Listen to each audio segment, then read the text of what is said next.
إن الحمد لله نحمده ونستعينه ونستغفره ونعوذ بالله من شرور أنفسنا ومن سيئات أعمالنا من يهده الله فلا مضل له ومن يضلله فلا هادي له وأشهد أن لا إله إلا الله وحده لا شريك له وأشهد أن محمدا عبده ورسوله أما بعد يا أيها الناس اتقوا ربكم الذي خلقكم من نفس واحدة وخلق منها زوجها وبث منهما رجالا كثيرا ونساء واتقوا الله الذي تساءلون به والأرحام إن الله كان عليكم رقيبا يا أيها الذين آمنوا اتقوا الله حق تقاته ولا تموتن إلا وأنتم مسلمون يا أيها الذين آمنوا اتقوا الله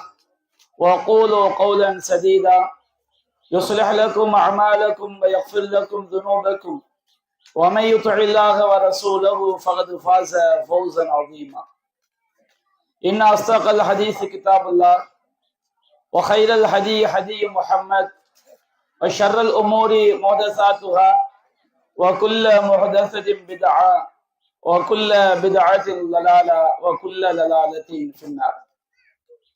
அளவிலா அருளாளனும் நிகரிலா பேரன்புடையவனுமாகிய எல்லாம் வல்ல அல்லாஹுவின் திருப்பெயரால் ஆரம்பம் செய்கின்றேன்.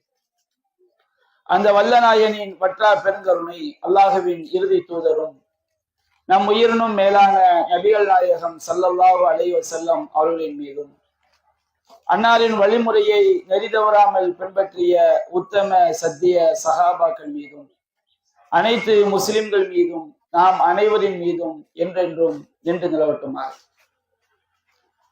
அன்பிற்குரிய சகோதரர்களே, அல்லாஹ்வுடைய மாபெரும் கிருபையினால் நாமெல்லாம் அல்லாஹ்வை பற்றி நினைவு கூறக்கூடிய, மார்க்கத்தை பற்றி அறிந்து கொள்ளக்கூடிய ஒரு சபையில் அமர்ந்திருக்கின்றோம்.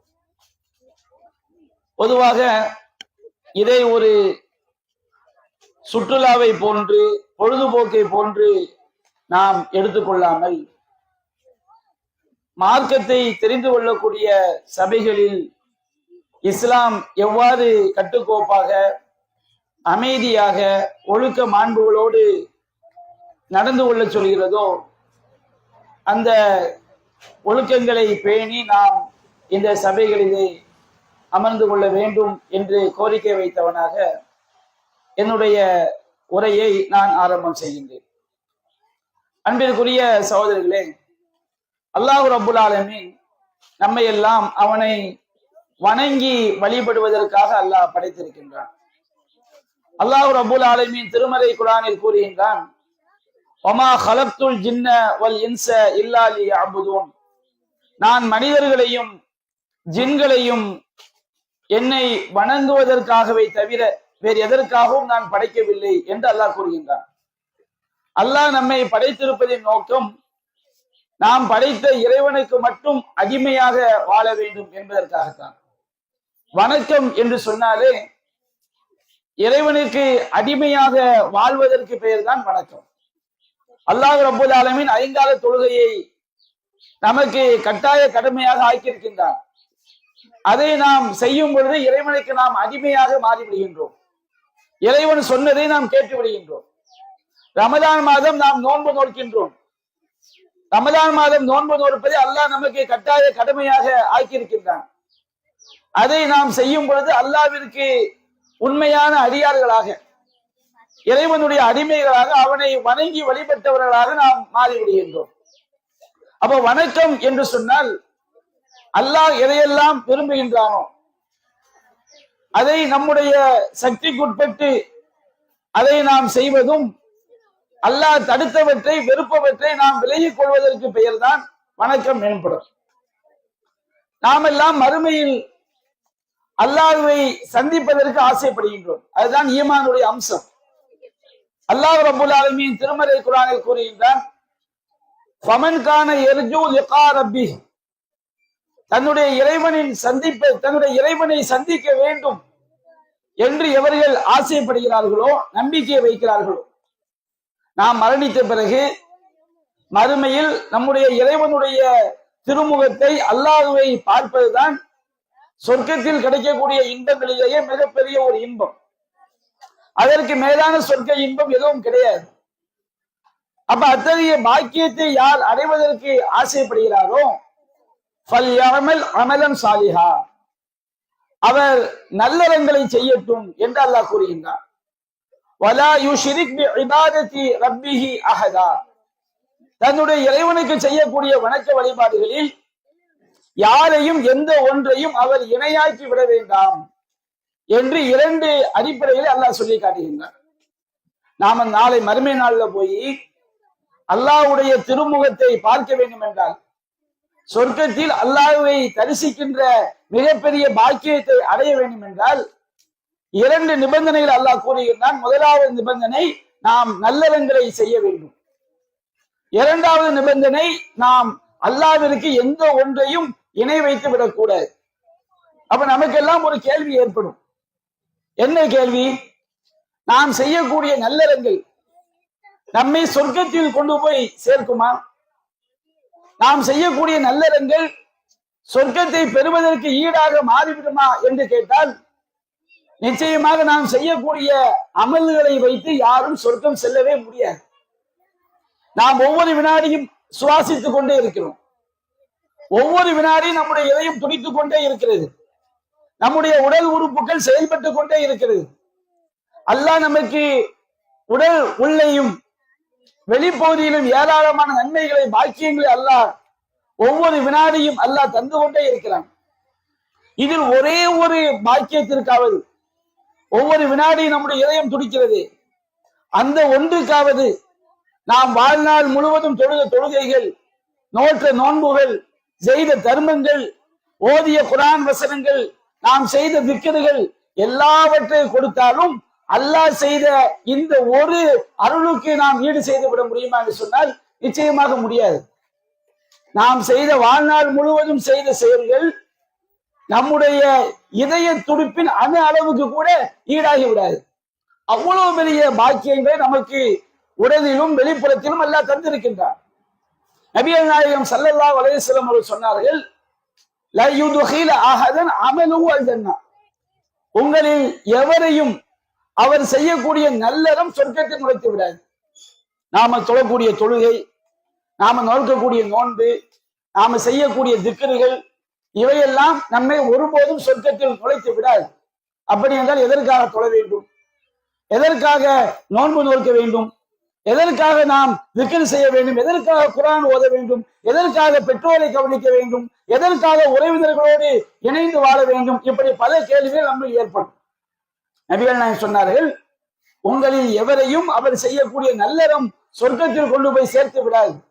அப்போ சஹாபாக்கள் கேட்டார்கள், அல்லாஹ்வின் தூதரே, வலா அன்த யா ரசூலல்லாஹ், அல்லாஹ்வின் தூதரே, உங்களையுமா அந்த நல்லறம் சொர்க்கத்தில் கொண்டு போய் சேர்க்காது? நாங்கள் சாதாரண மனிதர்கள், நீங்க அல்லாஹ்வுடைய தூதர். உங்களுடைய தொழுகை, உங்களுடைய நோன்பு, உங்களுடைய தர்மம், உங்களுடைய இறை நிறைவு, இவையெல்லாம் உங்களை சொர்க்கத்தில் கொண்டு போய் சேர்ப்பதற்கு ஈடானதாக, தகுதியானதாக ஆகாதா என்று நபி தோழர்கள் கேட்டார்கள். நபிகள் நாயகம் சொன்னார்கள், வலா அன, என்னையும் தான் நான் செய்யக்கூடிய நல்லறங்கள் ஒருபோதும் சொர்க்கத்தில் கொண்டு போய் சேர்க்காது சொன்னார்கள். அடுத்து நபிகள் நாயகம் சொன்னார்கள், வலாக்கின் அய்யதகம்மதனி அல்லாஹு பி ஃபضل வரஹ்மத்தின், அல்லாஹ் அவனுடைய அருளாலும் அவனுடைய கருணையாலும் என்னை இறைவன் போர்த்தி கொண்டான். அப்ப நாம் செய்யக்கூடிய தொழுகை எதற்காக? நாம் வைக்கக்கூடிய நோன்பு எதற்காக? நாம் அல்லாஹ்வை பணிந்து வாழ்வது எதற்காக? நம்முடைய வணக்கங்கள் அல்லாஹ்வுடைய பொருத்தத்தை, அல்லாஹ்வுடைய அருளை நமக்கு பெற்றுத்தரும். அல்லாஹ்வை நாம் வணங்கினால்தான் அல்லாஹ்வுடைய பொருத்தம் கிடைக்கும், அல்லாஹ்வுடைய திருப்தி கிடைக்கும், அல்லாஹ்வுடைய அருள் கிடைக்கும். நம்மை சொர்க்கத்தில் கொண்டு போய் சேர்ப்பது அல்லாஹ்வுடைய பொருத்தம் தான் நம்மை சொர்க்கத்தில் கொண்டு போய் சேர்க்கிறது. அந்த பொருத்தத்திற்கு காரணமாக அமைவதுதான் நாம் செய்யக்கூடிய நல்லறங்கள். அதன் காரணமாகத்தான் நபிகள் நாயகம் சொன்னார்கள், ஃபஸத்திது, நீங்கள் நல்லறங்களில் நடுநிலையாக நடந்து கொள்ளுங்கள். நான் அல்லாஹ்வுக்கு வணங்குகிறேன் என்ற பெயரில் ஒட்டுமொத்தமாக எல்லா நேரங்களையும் வணக்க வழிபாடுகளை கழித்து விடாதீர்கள். நடுநிலையாக நடந்து கொள்ளுங்கள். ஒரே அடியாக எல்லாவற்றையும் புறக்கணித்து வாழக்கூடிய பாவியாகவும் மாறிவிடாதீர்கள். வணக்கம் என்ற பெயரிலே வரம்பு மீறக்கூடியவர்களாக நீங்கள் மாறிவிடாதீர்கள். எது உங்களுடைய அமல்களில் எது சரியானதோ, எத்தகைய அமல்களை அல்லாஹ் ஏற்றுக்கொள்வானோ, எது அல்லாவும் அல்லாவுடைய தூதரும் காட்டி தந்த நல்லறங்களோ அந்த நல்லறங்களின் பக்கம் நீங்கள் நெருக்கமாகிக் கொள்ளுங்கள் என்று நபிகள் நாயகம் ஸல்லல்லாஹு அலைஹி வஸல்லம் சொன்னார்கள்.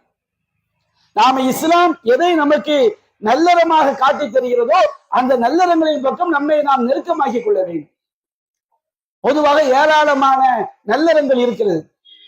நபிகள் நாயகம் ஸல்லல்லாஹு அலைஹி வஸல்லம் சொன்னார்கள், இதா மாத்தல் இன்சானு, ஒரு மனிதன் மரணித்து விட்டான் என்று சொன்னால் இன்கதஅ அன்ஹு அமலுஹு குல்லு, அவனுடைய எல்லா செயல்களும் நின்று போய்விடுகிறது. நாம மௌத்தாயிட்டோம் வச்சுக்கிறீங்க, நாம் இறந்து போய்விட்டோம் என்று சொன்னால் இறந்து போன பிறகு நாம தொழ முடியுமா? தொழ முடியாது. நாம் நோன்பு நோக்க முடியுமா? முடியாது. நாம் தர்மம் செய்ய முடியுமா? முடியாது. நாம் இது போன்ற மார்க்க சபைகளிலே அமர்ந்து மார்க்க பயான்களை மௌத்தா போன பிறகு கேட்க முடியுமா? முடியாது. நாம் உண்பது, சாப்பிடுவது, மலஞ்சலம் கழிப்பது எல்லா செயலும் நின்று போய்விடும். இதா மாத்தல் இன்சானும் இன்கதஅ அன்ஹு அமலுஹு குல்லு, ஒரு மனிதன் மரணித்து விட்டான் என்று சொன்னால் அவனுடைய எல்லா செயல்களும் முற்று பெற்றுவிடும். ஆனால் 3 செயல்கள் மட்டும் நம்முடைய மரணத்திற்கு பிறகும் நமக்கு நன்மையை தந்து கொண்டே இருக்கும். நாம் மரணித்து விடுவோம், நம்முடைய மரணத்திற்கு பிறகு நம்முடைய கணக்கில் நன்மை சேர்ந்து கொண்டே இருக்கும். நபிகள் நாயகம் சொன்னார்கள், இல்லாமின் சதக்கத்தின் ஜாரியா, ஓடிக்கொண்டே இருக்கக்கூடிய தர்மம். நபிகள் நாயகம் பயன்படுத்தக்கூடிய வார்த்தை என்ன? ஜாரியா என்ற வார்த்தையை பயன்படுத்துகிறார். ஒரு ஆறு எப்படி ஓடிக்கொண்டே இருக்குமோ, ஒரு காற்று எப்படி வீசிக்கொண்டே இருக்குமோ, அது போன்று ஓடிக்கொண்டே இருக்கக்கூடிய தர்மம் நாம் மரணித்து விட்டாலும் அது நமக்கு நன்மையை சேர்த்து கொண்டே இருக்கும். இரண்டாவது சொன்னார்கள், பயனுள்ள கல்வி. பயனுள்ள கல்வி என்று சொன்னால், கல்வி என்ற வார்த்தை குர்ஆனிலும் சுன்னாவிலும் அல்லாஹ்வுடைய வஹீக்குத்தான் பயன்படுத்தப்படுகிறது. அதிகமாக கல்வி என்ற வார்த்தை எதை குறிக்கும்? திருமறை குர்ஆனை கல்வி என்ற வார்த்தை குறிக்கும். வலையனி தபாய்த் அஹ்வாஹும் மின் பஅதி மா ஜாஅக மினல் இல்ம், நபியே உமக்கு அறிவு வந்த பிறகு, கல்வி வந்த பிறகு அவருடைய மனோ இச்சைகளை நீர் பின்பற்றினால் மாலக மினல்லாஹி வலியு வலா நசீர், அல்லாஹ்விடமிருந்து உனக்கு எந்த உதவியாளரும் எந்த பாதுகாவலரும் இல்லை என்று அல்லாஹ் கூறுகிறான். அல்லாஹ் அறிவு என்று எதை கூறுகிறான்? திருமறை குர்ஆனை அல்லாஹ் அறிவு என்று கூறுகிறான். நபிகள் நாயகத்திற்கு அல்லாஹ் கொடுத்த நபி மொழிகளை, நபிகள் நாயகத்துடைய மார்க்க போதனைகளை அல்லாஹ் அறிவு என்று கூறுகிறான். அந்த மார்க்க போதனைகளை ஒருவன் கற்று மக்களுக்கு போதிப்பது அவனுடைய மரணத்திற்கு பிறகும் அவனுக்கு நன்மையை சேர்த்து கொண்டே இருக்கும். மூன்றாவது, வலதுன் சாலிஹுன் எதுவும், அவனுக்காக பிரார்த்தனை செய்யக்கூடிய நல்லொழுக்கம் உள்ள குழந்தை. ஏனென்றால் ஒரு குழந்தை என்பது ஒரு மனிதனுடைய முயற்சி. எத்தனையோ பேர் நான் திருமணம் முடிக்க மாட்டேன், எனக்கு மாட மாளிகைகள் கட்டிய பிறகுதான், பல லட்சங்கள் சம்பாதித்த பிறகுதான், கார் வாங்கிய பிறகுதான், பைக் வாங்கிய பிறகுதான், சொந்த வீடு கட்டிய பிறகுதான் நான் திருமணம் முடிப்பேன் என்று பலர் இருப்பார்கள். சிலர் நான் திருமணமே முடிக்க மாட்டேன், துறவற வாழ்க்கை மேற்கொள்ள போய் சிலர் செல்வார்கள். ஆனால் ஒருவன் அல்லாஹ்வுடைய கட்டளைக்கு அடிபணிந்து அவனுக்கு திருமணம் முடிக்கக்கூடிய வசதி வாய்ப்புகளை அல்லாஹ், போதுமான வசதி வாய்ப்புகளை அல்லாஹ் கொடுத்தால், ஒருவன் ஒரு பெண்ணை திருமணம் முடித்து அதன் மூலம் அவன் குழந்தைகளை, மார்க்கத்தை பின்பற்றக்கூடிய குழந்தைகளை பெற்றெடுக்கிறானே, அந்த குழந்தைகள் அவனுடைய உழைப்பு, அவனுடைய தியாகம், அவனுடைய உழைப்பினால், அவனுடைய தியாகத்தினால் அந்த குழந்தைகளை அவர்கள் பெற்றெடுக்கிறார்கள். அந்த குழந்தைகளுக்கு உணவளிக்கிறார்கள், அந்த குழந்தைகளை மார்க்க அடிப்படையில் வளர்த்தெடுக்கிறார்கள். குழந்தைகள் என்பது பெற்றோருடைய உழைப்பாக இருக்கின்ற காரணத்தினால், பெற்றோருடைய சம்பாத்தியமாக இருக்கக்கூடிய காரணத்தினால், அந்த பெற்றோர்கள் மரணித்து விட்டாலும் பிள்ளைகள் செய்யக்கூடிய துவா, பிள்ளைகள் செய்யக்கூடிய தர்மம், இதை வைத்து அல்லாஹ் ரப்பல் ஆலமீன் அந்த பெற்றோர்கள் மரணித்த பிறகும் அவர்களுக்கு பாவங்களை மன்னிக்கிறான், நன்மைகளை அல்லாஹ் சேர்க்கிறான். வலதுன் சாலிஹுன் எதுவும், அவனுக்காக பிரார்த்தனை செய்யக்கூடிய நல்லொழுக்கம் உள்ள குழந்தை. அன்பிற்குரிய சகோதரிகளே, நாம் செய்யக்கூடிய நல்லறங்கள், இந்த நல்லறங்கள் நம்முடைய மரணத்திற்கு பிறகு நமக்கு நன்மையை சேர்க்கக்கூடிய தடயங்களாக, சுவடுகளாக இருக்க வேண்டும். அல்லாஹ் ரப்பல் ஆலமீன் சூரா யாசின் கூறுகின்றான், இன்னா நஹ்னு நுஹ்யில் மௌத்தா வ நக்துபு மா கத்தமு வ ஆசாரஹும் வ குல்ல ஷைஇன் அஹ்ஸைனாஹு ஃபீ இமாமின் முபீன். அல்லாஹ் சொல்லி காட்டுகின்றான், இன்னா நஹ்னு நுஹ்யில் மௌத்தா, நாம் தான் இறந்து போனவர்களை உயிர்ப்பிக்கிறோம். மறுமை நாள்ல எல்லோரையும் அல்லாஹ் உயிர்ப்பிப்பான். ஆதம் அலைஹிஸ்ஸலாம் அவர்களில் இருந்து உலகத்தினுடைய கடைசி மனிதர் வரை எல்லா மனிதர்களையும் அல்லாஹ் உயிர்ப்பிப்பான். உயிர்ப்பிக்கும் பொழுது அல்லாஹ் கூறுகிறான், இந்த உலகத்துல அந்த மனிதர்கள் முற்படுத்தியவற்றையும் அவர்களுடைய சுவடுகளையும் நாம் பதிவு செய்கிறோம் என்று அல்லாஹ் கூறுகிறான். நாம் முற்படுத்தியது என்றால் என்ன? நம்முடைய சுவடுகள் என்றால் என்ன? நாம் முற்படுத்தியது என்று சொன்னால், நாம் இந்த உலகத்துல பிறந்ததிலிருந்து மௌத்தாவர வரைக்கும் நாம செய்த நன்மை தீமைகள் பதிவு செய்யப்படுகிறது. அல்லாஹ் பதிவு செய்து வைத்திருக்கிறான். அதை நாம் முற்படுத்தியது. நாம் இந்த உலகத்தை விட்டு மௌத்தா போகும்போது நாம எவ்வளவு நன்மைகள் செய்தோமோ அது நாம் முற்படுத்தியது. நாம் உலகத்தை விட்டு மௌத்தா போகும்பொழுது எவ்வளவு தீமைகள் செய்தோமோ அது நாம் முற்படுத்தியது. நாம் உலகத்தில் செய்த நன்மை தீமைகளையும் அல்லாஹ் பதிவு செய்கிறான். ஆசாரகும், அவர்களுடைய தடயங்கள், நாம் விட்டு சென்ற தடயங்கள் என்றால் என்ன? நாம் சில காரியங்களை செய்வோம், அந்த காரியங்கள் நம்முடைய மரணத்திற்கு பிறகும் நமக்கு நன்மையை சேர்த்து கொண்டே இருந்தால் அதை நாம் இந்த உலகத்தில் விட்டு சென்ற தடயம். சில பெற்றோர்கள் அவங்க மௌத்தா போகும்போது பிள்ளைகள் சொல்லுவாங்க, அது குடும்பத்தில் சொல்லுவாங்க, நான் மௌத்தா போன பிறகு நான் வசிச்ச இந்த வீட்டுல என் பிள்ளைங்க தான் வசிக்கணும்னு சொல்லுவாங்க. அவங்க வசித்த வீடை மிகப்பெரிய தடயமாக நினைப்பாங்க, சுவடாக நினைப்பாங்க. இது எங்க வாப்ப காலத்து வீடு, எங்க அம்மா காலத்து வீடு, நான் மௌத்தா போன பிறகு நீங்க இந்த வீட்டை வித்துறக்கூடாது, யாராவது ஒரு ஆள் இந்த வீட்டுல இருக்கும்னு சொல்லிட்டு சாவாங்க. மனுஷனால் வாழ முடியுமா? அப்படி இருக்க முடியுமா? ஒரு தகப்பனுக்கு ஒரு வீடு, பல பிள்ளைகள் இருந்தால் அந்த ஒரு வீட்டை சில குடும்பங்கள் என்ன செய்வாங்க, எவனாவது ஒருவன் பங்கு பாகத்தை கொடுத்து அந்த வீட்டை தனதாக்கிடுவான். யாருக்குமே கொடுக்க முடியல, என்ன ஆகும்? அவன் அந்த வீட்டை விட்டு விடுவார்கள். அப்ப மனுஷன் நினைக்கிறான், இந்த வீடு என்பது நான் உருவாக்கிய தடயம், நான் உருவாக்கிய சுவடு, இந்த வீட்டுல நான் மௌத்தா போன பிறகு என்னுடைய பெயர் சொல்வதற்கு யாராவது இருந்து கொண்டே இருக்க வேண்டும் என்று மனிதன் நினைப்பான்.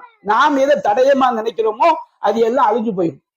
இன்னைக்கு நிறைய கோட்டைகளை பாருங்க, நம்ம ஊர்ல பல கோட்டைகள்லாம் எங்க இருக்குது? மனிதர்கள் வசிக்காத போதில்லை. ஒரு காலத்துல அது கோட்டையாக இருந்தது, ஒரு காலத்தில் ஒரு அரசனுக்குரிய இடமாக இருந்தது, ஒரு காலத்தில் அவையெல்லாம் மதிப்புமிக்க வாழிடமாக இருந்தது. இன்றைக்கு அந்த தடயங்கள் எல்லாம் மனிதர்கள் வாழ முடியாத அழிந்து போன பகுதிகளாக இருப்பதை பார்க்கிறோம். திப்பு சுல்தான் கோட்டை போய் பாருங்க, எவ்வளவு பெரிய ஒரு வீரனாக இருந்தான். திப்பு சுல்தான் மட்டுமல்ல, எவ்வளவு பெரிய ராஜாக்கள் எல்லாம் அழிந்து போய் அவர்கள் வாழ்ந்த தடயங்கள் இன்றைக்கு அப்படியே பொழுது படிந்து அழியக்கூடிய நிலையில் இருப்பதை பார்க்கிறோம். அப்ப நாம நினைக்கிறோம், நாம மௌத்தா போன பிறகு நம்முடைய தடயங்கள் உலகத்தில் இருக்குன்னு நினைக்கிறோம். ஆனால் எந்த தடயமானாலும் எல்லாம் அழிந்து போய்விடும். எந்த தடயமும் இந்த உலகத்தில் நிலையா இருப்பதில்லை. சில தடயங்கள் 10 ஆண்டுகள் இருக்கும், சில தடயங்கள் 100 ஆண்டுகள் இருக்கும், சில தடயங்கள் 1000 ஆண்டுகள் இருக்கும், சில தடயங்கள் 1,00,000 ஆண்டுகள் இருக்கும். ஆனால் என்றைக்காவது ஒரு நாள் அந்த தடயங்கள் அழிய போகிறது. சில தடயங்கள் இருக்கும், அது யார் விட்டு சென்ற தடயம் என்பது கூட தெரியாது. ஆனா அல்லாஹ் சொல்கின்றான், நாம மௌத்தா போன பிறகு நம்முடைய தடயங்கள் அல்லாஹ்விடம் பதிவு செய்யப்படுகிறது. அவர்கள் இந்த முற்படுத்தியவற்றையும் அவருடைய தடயங்களையும் நாம் பதிவு செய்து கொண்டே இருக்கிறோம். எல்லா விஷயங்களையும் நாம் தெளிவான ஏட்டில் நாம் கணக்கிட்டு பதிவு செய்திருக்கிறோம் என்று அல்லாஹ் கூறுகிறார். அப்ப தடயம் என்றால் என்ன? தடயம் என்று சொன்னால், ஒரு மணல் வெளியில் ஒருவன் நடந்து செல்லும் போது அவனுடைய கால் தடம் அதில் பதியும். அதை நாம் சுவடு என்று சொல்வோம், அதை நாம் தடயம் என்று சொல்வோம். அது போன்று நாம் மரணித்த பிறகு நாம் செய்த சில காரியங்கள் நமக்கு நன்மைகளை சேர்த்து கொண்டே இருக்கும். இதைத்தான் இறைவன் தடயங்கள் என்று அல்லாஹ் கூறுகிறான். சூரத்துல் கியாமா என்ற அத்தியாயத்திலே அல்லாஹ் சொல்லி காட்டுகின்றான். யுனப்பவுல் இன்சான யௌமைதின் பிமா கத்தம வாஹர். மறுமை நாளில் ஒவ்வொரு மனிதனும் அவன் முற்படுத்தியவற்றையும் அவன் பிற்படுத்தியவற்றை பற்றியும் அறிவிக்கப்படுவான். மறுமை நாள்ல நாம் அல்லாஹ்வின் முன்னால் நிற்கும் பொழுது நாம் இந்த உலகத்துல என்ன என்ன செய்தோம் இவையெல்லாம் நமக்கு அறிவிக்கப்படும். நாம பிற்படுத்தியவை என்றால் என்ன? நாம மௌத்தா போன பிறகு, நாம மரணித்த பிறகு நமக்கு ஒன்று இந்த உலகத்தில் நாம் மரணித்த பிறகு நன்மைகளை சேர்க்கக்கூடிய காரியங்களை நாம் செய்துவிட்டு மரணித்திருப்போம். அது நமக்கு மலை போல் சேர்ந்து கொண்டே இருக்கும். அல்ல நமக்கு நாம் மரணித்த பிறகு நமக்கு தீமைகளை சேர்க்கக்கூடிய காரியங்களை நாம் செய்துவிட்டு மரணித்திருப்போம். அது நமக்கு மலை போல் தீமைகளை சேர்த்திருக்கும். இன்றைக்கு நாம் சிந்திக்க வேண்டிய விஷயம், நம்முடைய மரணத்திற்கு பிறகு நாம் எத்தகைய தடயங்களை, எத்தகைய சுவடுகளை, அடிச்சுவடுகளை நாம் விட்டு செல்ல போகிறோம் என்பதைத்தான் நாம் சற்று சிந்திக்க கடமைப்பட்டிருக்கிறோம். நபிகள் நாயகம் ஸல்லல்லாஹு அலைஹி சொன்னார்கள், மன் தஆ இலா ஹுதன், எவன் ஒருவன் நேர்வழியின் பக்கம் அழைக்கிறானோ, சரியான பாதை, சத்திய கொள்கை, தௌஹீத் கொள்கையின் பக்கம் ஒருவன் அழைக்கிறான், அல்லது மார்க்கம் சொன்ன கடமையான தொழுகையை நிறைவேற்றுவதன் பக்கம் ஒருவன் அழைக்கிறான், ஒருவன் ஜக்காத்தை நிறைவேற்ற வேண்டும் என்பதன் பக்கம் அழைக்கிறான், ஒருவன் தர்மங்களை வாரி கொடுக்க வேண்டும் என்பதன் பக்கம் அழைக்கிறான். மன் தஆ இலா ஹுதன், எவன் ஒருவன் நேர்வழியின் பக்கம் அழைக்கிறானோ, கான லஹு மினல் அஜ்ரி மிஸ்லு உஜூரி மன் தபியஹு, அவனுக்கு அந்த நேர்வழியை யாரெல்லாம் பின்பற்றுகிறார்களோ அவர்களுடைய கூலியை போன்று அவனுக்கு கிடைக்கும். இப்போ ஒரு உம்மா என்ன செய்யறாங்க, அவங்க பெற்ற பிள்ளைக்கு தூங்கும் போது ஓதுற துவாவை சொல்லி கொடுக்கிறாங்க. அல்லாஹும்ம பிஸ்மிக்க அமூத்து வஹியா, இறைவா உன்னுடைய பெயரால் நான் மரணிக்கின்றேன், உன்னுடைய பெயரால் நான் உயிர் பெறுகின்றேன். ஒரு தாய் பெற்ற பிள்ளைக்கு தூங்கும் போது ஓதுற துவா சொல்லி கொடுக்கிறாங்க. பிள்ளை பருவ வயது அடைஞ்ச பிறகுதான் நன்மை தீமை பதிவு செய்யப்படும். இப்ப அந்த பிள்ளை என்ன செய்யறான், தூங்கும் போது அல்லாஹும்ம பிஸ்மிக்க அமூத்து வஹியான்னு சொல்லிட்டு தூங்குறான். இப்ப நன்மை யாருக்கு கிடைக்கும்? பெற்றோருக்கு கிடைக்கும். அவன் பருவ வயதை அடைந்த பிறகு அவனுக்கு நன்மை பதிவு செய்யப்படும். அப்ப அவன் பருவ வயதை அடைந்த பிறகு நபிகள் நாயகம் சொல்லி தந்த துவாவை ஓதிவிட்டு அல்லாஹும்ம பிஸ்மிக்க அமூத்து வஹியா, இறைவா உன்னுடைய பெயரால் நான் மரணிக்கின்றேன், உன்னுடைய பெயரால் நான் உயிர் பெறுகின்றேன், இந்த துவா ஓதி தூங்குறான். இப்ப அவனுக்கு நன்மை கிடைக்கும். அவன் துவா ஓதி தூங்குறானா இல்லையா, அதுக்கு அவனுக்கு நன்மை கிடைக்கும்.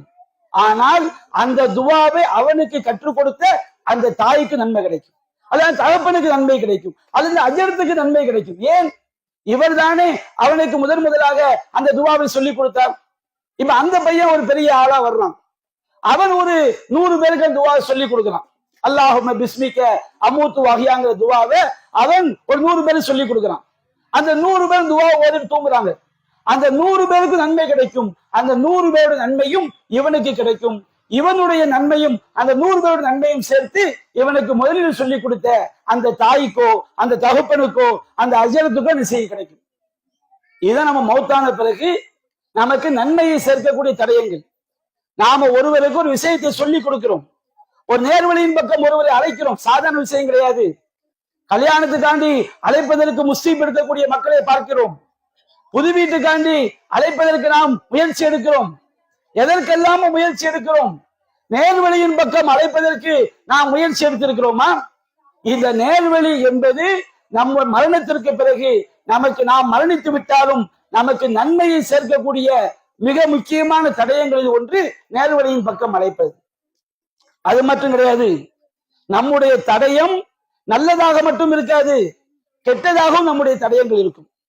நாம நினைக்கிற நபிகள் சொன்னார்கள், மன் தஆ இலா தலாலத்தின், எவன் ஒருவன் ஒரு வழிகேட்டின் பக்கம் அழைப்பு விடுக்கிறானோ.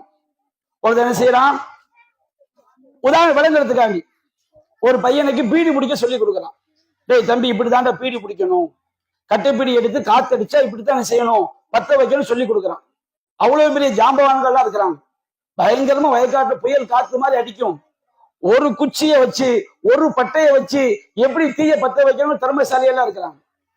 ஆனா எப்படின்னு பத்த வைக்கணும், ஒரு குச்சி தானே இருக்குது, கவலைப்படாதடா, இப்படி தாண்டா பத்த வைக்கணும் ட்ரைனிங் கொடுக்குறான். அவன் அந்த மார்க்கம் தடுத்த அந்த பீடிய அல்லது ஒரு கஞ்சாவை அவன் பயன்படுத்த படிச்சிடறான், ஒருத்தன் படிச்சிடறான். இவன் தான் அந்த கெட்ட செயல் அவனுக்கு சொல்லி கொடுத்துருக்கான். இப்போ கெட்ட செயலை சொல்லி கொடுத்த ஒரு தீமை இருக்கும். அந்த கெட்ட செயலை ஒருவருக்கு பீடி பிடிக்கவோ, ஒரு கஞ்சா அடிக்கவோ, ஒரு சாராயம் குடிக்கவோ, அது ஏதோ ஒரு கெட்ட செயலை சொல்லி கொடுத்தானா இல்லையா, அவன் அந்த தீமையை திரும்ப திரும்ப திரும்ப திரும்ப செய்வான். செய்யும் போதெல்லாம் அதை சொல்லி கொடுத்தானா இல்லையா, இவன் ஒரு தடவை சொல்லி கொடுத்தான், அவன் 1,00,000 தடவை செய்வான், 1000 தடவை செய்வான். அவன் 1000 தடவை செய்த தீமை அவனுக்கு எழுதப்படும், அதே 1000 தடவை செய்த தீமை இவனுக்கும் எழுதப்படும். ஏனென்றால் இவன் தான் அந்த தீமைக்கு வழிகாட்டியவன். அவன் என்ன செய்வான், அவனோடு மட்டுமா தீமை நிற்கும், அவனோடு 100 150 பேர் 1000 பேருக்கு சொல்லிக் கொடுப்பான். அவர்கள் செத்த பிறகு இன்னும் அவர்கள் 10,000 பேருக்கு சொல்லிக் கொடுப்பார்கள். இவன் ஒருவனுக்கு சொல்லிக் கொடுத்தான். மறுமை நாளில் பார்த்தால் கோடிக்கணக்கான மக்களுடைய தீமைகள் இவன் கணக்கில் இருக்கும். கோடியா, 10,000 கோடியா, 1,00,000 கோடியான்னு சொல்ல முடியாது. அல்லாஹ் காப்பாற்றும். நபிகள் நாயகம் ஸல்லல்லாஹு அலைஹி வஸல்லம் சொன்னார்கள், சஹீஹுல் புகாரியிலே பதிவு செய்யப்பட்டுள்ள செய்தி, லா துக்தலு நஃப்சுன் நுதுமன், எந்த ஒரு உயிர் இந்த உலகத்தில் அநியாயமாக கொல்லப்பட்டாலும், எந்த ஒரு உயிர் இந்த உலகத்தில் அநியாயமாக கொல்லப்பட்டாலும், கான அலா இப்னி ஆதம் அவ்வலி கிஃப்லும் மின்ஹா, ஆதம் அலைஹிஸ்ஸலாமுடைய முதலாவது மகனுக்கு அந்த கொலையில் ஒரு பங்கு இருக்கும். உலகத்துல ஆதம் நபி காலத்துல இருந்து கியாமத் நாள் வரைக்கும் எவ்வளவு கொலைகள் நடந்திருக்கு அநியாயமா. இந்த எல்லா கொலைகளுடைய பாவங்களும் அது செய்தவங்களுக்கு உண்டு. ஆனால் அத்தனை கொலையுடைய பாவமும் யாருக்கு போய் சேரும், ஆதம் நபியுடைய முதல் மகனுக்கு போய் சேரும். என்ன காரணம், அவ்வளவு மன் சன்னல் கத்தில், ஏனென்றால் அவன்தான் முதலில் கொலைக்கு வழிகாட்டியாய் திகழ்ந்தவன். அப்ப நம்முடைய தடயங்கள் எப்படி இருக்கணும் யோசிக்கணும். நாம மூத்தான பிறகு நமக்கு நன்மையை சேர்க்கக்கூடிய தடயங்களை நாம் விட்டு செல்கிறோமா, நமக்கு தீமையை சேர்க்கக்கூடிய தடயங்களை நாம் விட்டு செல்கிறோமா? தீமையை சேர்க்கக்கூடிய தடயத்தை விட்டு சென்றால் அதை மாதிரி ஒரு கேடு கிடையாது. இன்னைக்கு எத்தனையோ தாய்மார்கள் பிள்ளைங்க என்ன செய்வாங்க, ஸ்கூல்ல சேர்க்கும் போது ஸ்கூல் வாத்தியார்ட்ட போய் கேட்டு வச்சிருங்க, ஏன் அந்த ஸ்கூல்ல டான்ஸ் எல்லாம் வச்சு சமுதாயத்தை நாசமாக்குறீங்க, பச்சை குழந்தைகளை பிஞ்சிலேயே நாசமாக்குகிறீர்களே என்று சொல்லும் போது அந்த வாத்தியார் தப்பிக்கிறது சொல்றாங்களா, அது உண்மை சொல்லான்னு தெரியாது. எல்லா பெற்றோரும் அதைத்தானே விரும்புகிறார்கள். எங்க ஸ்கூல்ல என் பிள்ளையும் டான்ஸ் சேர்க்க மாட்டேங்கிறீங்கன்னு பெற்றோரை தான் எங்களை வற்புறுத்துறாங்க. உதாரணத்துக்கு ஒரு தாய் தன்னுடைய பிள்ளைக்கு ஒரு மார்க்கத்தை மாற்றமான ஒரு காரியத்தை சொல்லிக் கொடுக்கிறார். அந்த பிள்ளை என்ன செய்யும், அது தன்னுடைய 10-20 தோழிகளுக்கு சொல்லிக் கொடுக்கும். அந்த பிள்ளை என்ன செய்வாங்க, அவங்க எல்லாரும் அவங்க பிள்ளைகளுக்கு சொல்லிக் கொடுக்கும். இப்படிதான் சமுதாயத்தோட பண்பாடுகள் இப்படித்தானே கடத்தப்படுது.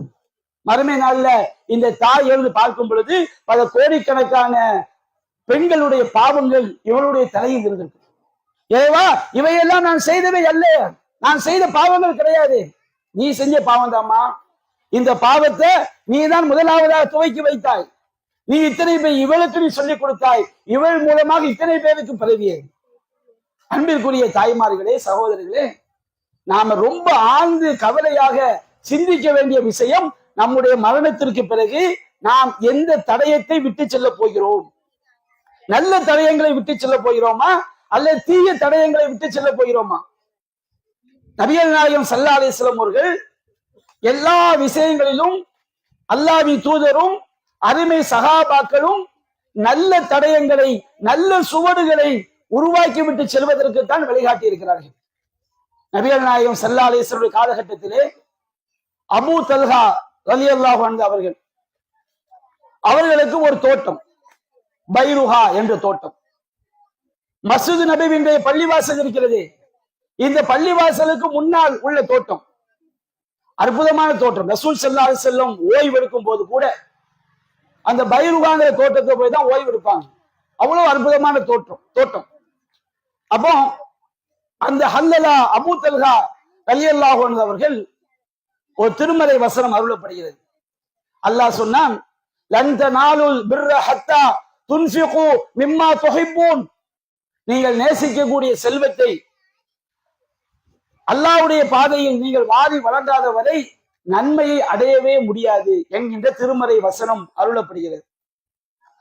அபூ தல்ஹா ரலியல்லாஹு அன்ஹு நபிகள் நாயகத்திடம் வருகிறார்கள். அல்லாஹ்வின் தூதரே, அல்லாஹ் திருமறை குர்ஆன் சொல்கின்றான், லந்தனாலுல் பிர்ர ஹத்தா துன்ஃபிகு மிம்மா துஹிப்புன், நீங்கள் நேசிக்கக்கூடிய செல்வத்தை நீங்கள் அல்லாஹ்வுடைய பாதையில் வாரி வழங்காத வரை நன்மையை அடைய முடியாது என்று சொல்கிறான்.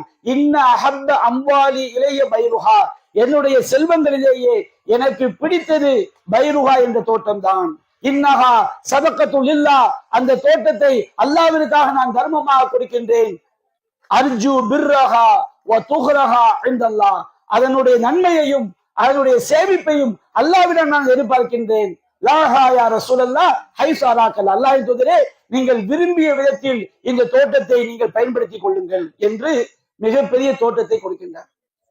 நபிகள் நாயகம் ஸல்லல்லாஹு அலைஹி வஸல்லம் சொல்றாங்க, பஹ் பஹ் அப்படிங்கிறாங்க. பஹ்னா அதை தமிழ்ல அதை நாம் இலகுவாக விலகிக் கொள்ள வேண்டும் என்றால் சூப்பர் சூப்பர் அர்த்தம். பஹ் பஹ், ஒன்னை பார்த்து வியப்பு கொள்ளும் போது, ஒரு விஷயம் மிக பிடித்ததாக இருக்கும் பொழுது பஹ்ம்பாங்க. ரொம்ப அருமை, ரொம்ப அருமையான செல்வம். தாலிக்க மாதுன் தில்க மாதுன் ராபி, அது லாபம் தரக்கூடிய செல்வம் ஆயிற்று. தில்க மாதுன் ராபி, அது லாபம் தரக்கூடிய செல்வம் ஆயிற்று என்று சொல்லிவிட்டு நபிகள் நாயகம் சொன்னார்கள், அந்த அபூ தல்ஹாக்கு வழிகாட்டுகிறார்கள், அந்த தோட்டம் என்ற தர்மம் மரணத்திற்கு பிறகும் நிறைத்து நிற்கக்கூடிய தர்மமாக, நன்மையை சேர்க்கக்கூடிய தர்மமாக ஆக வேண்டும் என்பதற்காக நபிகள் நாயகம் சொன்னார்கள், அபூ தல்ஹாவே இந்த தோட்டத்தை உன்னுடைய உறவினர்களுக்கு நீங்கள் பங்கிட்டு கொடுப்பதை நான் விரும்புகிறேன். உறவினர்களுக்கு பங்கிட்டு கொடுத்தால் அபூ தல்ஹா மரணித்து விட்டாலும் அந்த தோட்டத்தில் இருந்து கிடைக்கக்கூடிய வருமானம் ஏழை உறவினர்களுக்கு போய் சேரும், உறவினர்கள் பலனடைவார்கள். இவர் மரணித்து விட்டாலும் அவர் அந்த தோட்டம் மக்களுக்கு நன்மையை கொடுத்து கொண்டிருக்கும் காலமெல்லாம் அபூ தல்ஹாவுடைய மரணத்திற்கு பிறகும் நன்மை சேர்ந்து கொண்டே இருக்கும். நபிகள் நாயகம் ஸல்லல்லாஹு அலைஹி வஸல்லம் அவர்கள் நம்முடைய மரணத்திற்கு பிறகு நாம் விட்டு செல்லக்கூடிய தடயங்கள் நமக்கு நன்மையை சேர்க்கக்கூடிய தடயமாக இருக்க வேண்டும் என்பதைத்தான் ஒவ்வொரு தர்மத்திலும் வழிகாட்டி இருக்கின்றார்கள். நபிகள் நாயகம் ஸல்லல்லாஹு அலைஹி வஸல்லம் அவர்களிடம் உமர் ரலியல்லாஹு அன்ஹு வருகிறார்கள். இன்னைக்கு நாம வக்ஃப்னு சொல்றோமே, நம்முடைய முன்னோர்கள் எல்லாம் இன்றைக்கு சில பள்ளிவாசலை பார்த்தால் ரியல் எஸ்டேட் பண்றாங்களா இல்லையா, அவங்களுக்கே அந்த பள்ளிவாசல் ரொம்ப கண் பார்வையை உறுத்தும். அவ்வளவு பெரிய மையவாடியா இருக்கும். நம்ம ஆட்களை பார்த்தா போதுமே, ஒரு 15 அடி தெரு கூட தெரு போட மனசு வராது. மனையா போட்டோம்னா 40 லட்சம் 50 லட்சம் அப்படியே அந்த காசு அதிகமாக சம்பாதிக்க வேண்டும் என்பதற்காக ஒரு ஆட்டோ கூட போக முடியாத அளவுக்கு தெரு போட்டு மனை போடுறதை பார்க்கணும். மனுஷனுக்கு அவ்வளவு மேல காசு வெறி. எங்கன ஒரு 10 அடி கிடைச்சா அதை ஒரு 10 லட்சம் ரூபாய்க்கு வித்துற மாட்டோமா, அவ்வளவு பெரிய ஆசை மனுஷனுக்கு. அப்ப இப்ப இருக்க மையவாடி தான் பாருங்க, பல ஏக்கர்கள் இருக்கும். அந்த காலத்துக்கு நம்ம ஒரு பள்ளிவாசல் நம்ம கெட்டதுக்கு ஒரு 35 அடி அகலம், ஒரு 100 அடி நீளத்துல ஒரு பள்ளி கட்டுறதுக்கு நமக்கு இன்னைக்கு முடிய மாட்டேங்குது இடம் வாங்குறதுக்கு. அன்றைய கால பள்ளிகளை எடுத்து பாருங்கள், எவ்வளவு பெரிய பள்ளிகள், எவ்வளவு பிரம்மாண்டமான பள்ளிகள், எத்தனை ஏக்கர். இது எல்லாம் சும்மா வந்ததா? நம்முடைய முன்னோர்கள் நிரந்தர நன்மையை நாடி நாம் மரணித்து விட்டாலும் நமக்கு நன்மை சேர்ந்து கொண்டே இருக்க வேண்டும் என்பதற்காக நம்முடைய முன்னோர்கள் வாரி கொடுத்ததுதான் வக்ஃப் சொத்துக்கு. இன்னைக்கு பல பஸ் ஸ்டாண்டுகள் எடுத்துக்கிட்டீங்கன்னா நம்முடைய முஸ்லிம் தனவந்தர்கள் வாரி கொடுத்தவைதான் பல பஸ் ஸ்டாண்டுகள், பல பேருந்து நிலையங்கள், பல ரயில்வே ஸ்டேஷன்கள். இதெல்லாம் யாரு கொடுத்தது? இந்தியாவுல பல இடங்கள் முஸ்லிம் செல்வந்தர்கள் நிரந்தர நன்மையை நாடி வாரி கொடுத்தது. அதைத்தான் இன்றைய பிஜேபி அரசாங்கம் அதை முஸ்லிம்களுடைய சொத்தை பறிக்க வேண்டும் என்ற நோக்கத்திலே வக்ஃப் திருத்த சட்டத்தை கொண்டு வருவதை பார்க்கிறோம். அப்ப இந்த வக்ஃபுடைய சட்டம் எதற்காக வந்துச்சு? உமர் ரலியல்லாஹு அன்ஹு நபிகள் நாயகத்திடம் வர்றாங்க, அல்லாஹ்வின் தூதரே, அஸப்த் அர்லன், ஹைபர் யுத்தத்துக்கு பிறகு ஒரு அற்புதமான ஒரு பூமி, அற்புதமான தோட்டம் உமர் ரலியல்லாஹு அன்ஹு அவங்களுக்கு கிடைக்கிறது. அல்லாஹ்வின் சொல்றாங்க, ரசூலுல்லாஹ் சொல்றாங்க, யா ரசூலல்லாஹ், அஸப்த் அர்லன், அல்லாஹ்வின் தூதரே, ஒரு தோட்டத்தை நான் பெற்றுக்கொண்டேன். லம் உசிப் மாதன் கத்து அன்ஃபஸ் மினு. அற்புதமான வார்த்தை. அதை விட மனதிற்கு பிடித்த ஒரு செல்வம் வேற எதுவுமே இல்லை. எனக்கு ஒரு தோட்டம் கிடைத்திருக்கிறது, அதை விட மனதிற்கு பிடித்த செல்வம் எனக்கு வேற எதுவுமே இல்லை. நான் அந்த தோட்டத்தை எவ்வாறு பயன்படுத்த வேண்டும் என்று நீங்கள் எனக்கு கட்டளையிடுகிறீர்கள். அப்ப நபிகள் நாயகம் ஸல்லல்லாஹு அலைஹி வஸல்லம் அவர்கள் உமர் ரலியல்லாஹு அன்ஹு அவர்களுக்கு காட்டிய வழி என்ன தெரியுமா? மரணத்திற்கு பிறகும் நன்மையை தரக்கூடிய வகையில் உமருக்கு சொன்னார்கள், உமர் அவர்களே, அந்த தோட்டத்துடைய அடிப்படையான உரிமையை நீங்கள் வைத்துக் கொள்ளுங்கள். தோட்டம் என்பது எனக்குரியதுதான் என்றாலும் அது கிடைக்கக்கூடிய வருமானங்கள், அதிலிருந்து வரக்கூடிய காய்கறிகள், பழங்கள், அதன் மூலம் வரக்கூடிய வருமானங்கள், இவற்றை ஏழைகளுக்கும் உறவினர்களுக்கும் அடிமைகளை விடுதலை செய்வதற்கும் அல்லாஹ்வுடைய பாதையிலே யுத்தம் செய்வதற்கும் வழிபோக்கர்களுக்கும் விருந்தினர்களை உபசரிப்பதற்கும் அதை பயன்படுத்த வேண்டும் என்று நீங்கள் மக்களுக்கு சொல்லிவிடுங்கள். இந்த தோட்டத்தை இதை யாரும் இதை வாரிசாக என்னுடைய உரிமையை பெற முடியாது. இதை யாரும் யாருக்கும் அன்பளிப்பு செய்ய முடியாது. இதை யாரும் யாருக்கும் விற்க முடியாது. ஆனால் இதிலிருந்து வரக்கூடிய வருமானங்கள் எல்லாம் உறவினர்